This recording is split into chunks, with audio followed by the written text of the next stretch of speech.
کھلانے کی ذمہ داری مجھ پر چھوڑ دے. باپ بیٹے کے پیدا ہونے سے پہلے مر جائے تو باپ کی ذمہ داری نہیں، اس بیٹے کو پالنا رب کریم کی ذمہ داری ہے. مولا کہہ رہا ہے میرے بندے کو میں پال لوں گا، میرے بندے کو میں سنبھال لوں گا، میرے بندے کی تعلیم کا انتظام میں کر لوں گا، میرے بندے کے کھانے کا انتظام میں کر لوں گا، میرے بندے کے کپڑے کا انتظام میں کر لوں گا. ایک باپ ہونے کے ناطے ایک بیٹے کے لیے باپ کا یہ فرض بنتا ہے کہ اپنے بیٹے کو نیکی کے راستے پر لے آئے، اپنے بیٹے کو خیر کے راستے پر لے آئے، اپنے بھائی کو خیر کے راستے پر لائے. ایک ماں ہونے کے ناطے ماں کا یہ پہلا فرض بنتا ہے اپنی اولاد کی دینی تربیت کرے. یہ قرآن بتا رہا ہے.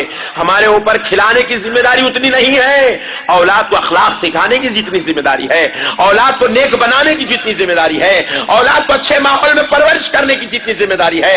اجی قربان جاؤ پیارے بزرگوں اور دوستو، ہمارے آقا علیہ الصلوۃ والسلام ارشاد فرماتے ہیں آدمی کے 3 عمل ایسے ہوتے ہیں جو مرنے کے بعد بھی اس کی قبر میں اس کا ثواب اس کو پہنچایا جائے گا. بعض لوگ ایصال ثواب کا انکار کرتے ہیں.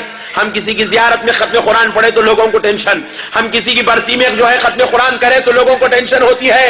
نادانو رسول اللہ ارشاد فرماتے ہیں مرنے کے بعد بھی انسان کا عمل اس کی قبر میں اس کو ثواب کی طرف لے آئے گا، اور وہ صرف 3 اعمال ہیں.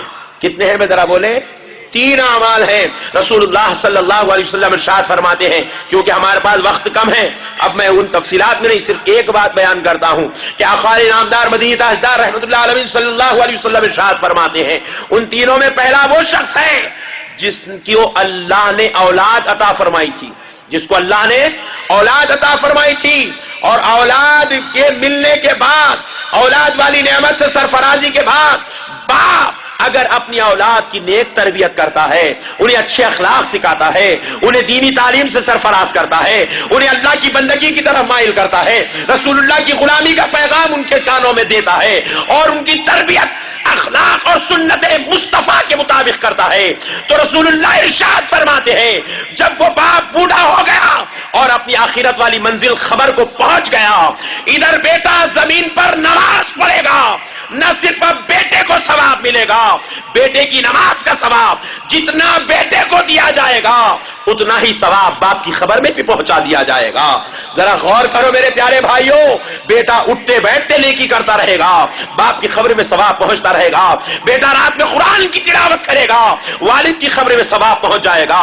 بیٹا بیوی بچوں کے ساتھ حسن سلوک کرے گا، والد کی خبر میں ثواب پہنچ جائے گا، ماں کی خبر میں ثواب پہنچ جائے گا.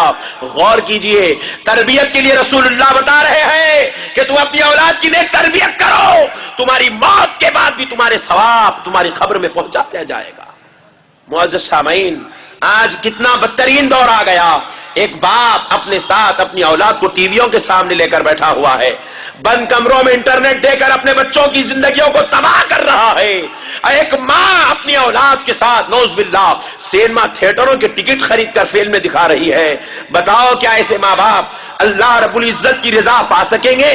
بتاؤ کیا ایسے ماں باپ اللہ کی جنت کو حاصل کر سکیں گے؟ بتاؤ کیا ایسے ماں باپ پر اللہ کا فضل ہوگا؟ نہیں ہوگا، ہرگز نہیں ہوگا.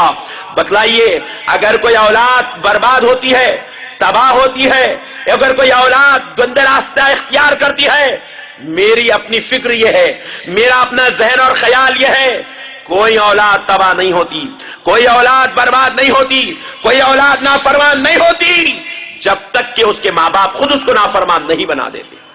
کوئی اولاد اگر گندا راستہ اختیار کر رہی ہے تو اس میں ماں باپ کا قصور پایا جاتا ہے، کیونکہ ہم نے اپنی اولاد کی صحیح تربیت نہیں کی ہے، ان کو ہم نے رسول اللہ کا طریقہ نہیں بتایا. اجی قربان جاؤ، رسول اللہ ارشاد فرماتے ہیں ادبوا اولادکم، جب اللہ تمہیں اولاد دے دے، تمہارے گھر بچے پیدا ہو تو تم کو چاہیے کہ اپنی اولاد کو ادب سکھاؤ. حضور ارشاد فرماتے ادبوا اولادکم علی 3 خصال، اور اپنی اولاد کی خصلتوں میں، ان کی فطرتوں میں، ان کی طبیعتوں میں، ان کی مزاج میں 3 چیزوں کو داخل کر دو. حضور ارشاد فرما رہے جب تمہارے گھر اولاد پیدا ہو جائے تو صرف لڈو بانٹنے کا نام باپ ہونا نہیں ہے، صرف ان کا نام رکھ لینا کمال نہیں ہے، صرف ان کو بڑے اسکول میں لے جا کر ایڈمیشن دلا کر لاکھوں روپے ایڈوانس پے کر دینے کا نام پرورش نہیں ہے. ان کے قدم قدم پر انہیں رسول اللہ کے اٹھنے کا طریقہ سنانے کا نام تربیت ہے. رسول اللہ کیسے کھاتے تھے بتانے کا نام تربیت ہے. رسول اللہ کیسے چلتے تھے بتانے کا نام تربیت ہے. رسول اللہ کے اخلاق سکھانے کا نام تربیت ہے. حضور ارشاد فرماتے ہیں جب تمہیں اللہ اولاد دے تو 3 خصلتیں اپنی اولاد کی فطرت میں داخل کر دو. پوچھا گیا یا رسول اللہ وہ 3 چیزیں کیا ہیں؟ حضور فرماتے حبی نبیکم. اللہ اکبر. فرمایا سب سے پہلے اپنی اولاد کے دل میں اپنے نبی کی محبت کو داخل کر دو. ذرا زور سے بھائی. بازو والے تو نہیں ہیں نا آپ لوگ؟ حضور ارشاد فرمایا کیا کہاں جی؟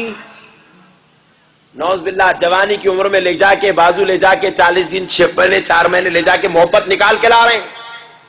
ارے رسول اللہ ارشاد فرما رہے اولاد تمہیں عطا کر دی جائے تو پہلا سبق حبی نبی کی قوم تمہارے نبی کی محبت کا سبق اولاد کو دو. پہلے عاشق رسول بناؤ, پہلے محب مصطفیٰ بناؤ, پہلے غلام مصطفیٰ بناؤ. مجھے کہنے دو پہلے اس کو سنی بناؤ, پہلے اس کو عاشق رسول بناؤ. حضور کا ارشاد ہے. پھر اس کے بعد فرمائیں حبی اہلی بیتی اطہار. پھر اس کو اہل بیت کا محب بناؤ. میرے حسن اور حسین کا دیوانہ بناؤ. اگر بیٹی ہے تو فاطمہ کی چادر کی چاندنی مانگنے والی بیٹی بناؤ. کیوں بولا گیا یہ بات؟ کیونکہ رسول اللہ جانتے ہیں تو مجھ سے تو محبت کر لے گا, میرے حسن اور حسین سے پیار نہیں کرے گا تو جنت میں تجھے داخلہ نہیں ملے گا. جنت کے سرداروں سے محبت ضروری ہے. جن کے صدقے سے تجھے آج کلمہ پڑھنے کی سعادت نصیب ہو رہی ہے ان لوگوں کی محبت ضروری ہے. فرمایا حبی نبیکم وحبی اہل بیت اطہار وبتلاوت القرآن. اب رسول اللہ نے فرمایا اب جب وہ ہوش سنبھال لے, تھوڑا زبان چلنے لگے, عقل کام کرنے لگے تو ٹی ویوں کے سامنے بٹھا کر گانے مت سکھاؤ, اس کی زبان پر کلام الہی کو جاری کرنے والا بنا دو. قرآن کی تعلیم سکھاؤ, قرآن کی اخلاق سکھاؤ, قرآن کا کردار سکھاؤ, قرآن کے احکام سکھاؤ, قرآن کی باتیں سناؤ. قرآن جس طرح اس کو کنورٹ کرنا چاہتا ہے, ایک بات ہونے کے ناطے تمہاری یہ ضرورت, تمہاری یہ ذمہ داری ہے کہ تم اس کو قرآن کے اصول اور قانون کے مطابق تن کرتے چلے جاؤ. معزز سامعین اکرام,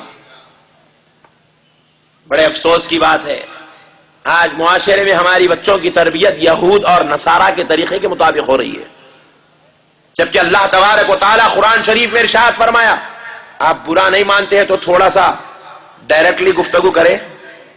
برا تو نہیں مانیں گے نا بھائی؟ جو برا مانتے ہیں عید کے بعد ملنے میں معافی چاہوں گا. برا مت مانیے گا. آپ نے جو لباس پہن کر بیٹھا ہے یہ یہود اور نصارہ کا ہے. آپ نے اپنے داڑھیوں کو جو کٹوا دیا یہ یہود اور نصارہ کا طریقہ ہے. آپ نے اپنی مونچھ بڑھوا لی یہ یہود اور نصارہ کا طریقہ ہے. آج آپ عید جیسے مقدس عبادت کے لیے اللہ کے گھر, اللہ کے میدان جمع ہوئے, آپ بغیر ٹوپی پہنے آئے یہ یہود اور نصارہ کا طریقہ ہے. آج آپ اپنے ہاتھوں میں چین ڈالے ہوئے ہیں, گلوں کو زیور کے لیے چین آپ نے پہنا دیا یہ یہود اور نصارہ کا طریقہ ہے.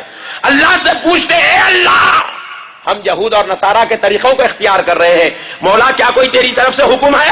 قرآن شریف اللہ رب العزت ارشاد فرماتا ہے یا ایھا الذین آمنوا لا تتخذوا اليہود والنصارى اولیاء بعضهم اولیاء بعض.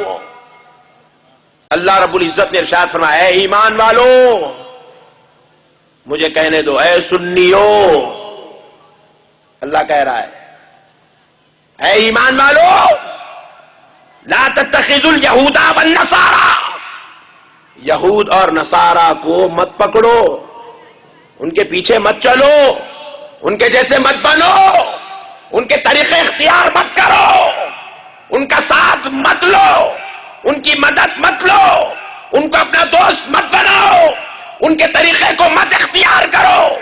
اللہ کہہ رہا ہے, قرآن ہے اولیاء بعضهم اولیاء بعض, وہ آپس میں ایک دوسرے کے دوست ہیں, وہ تمہارے کبھی دوست نہیں بن سکتے.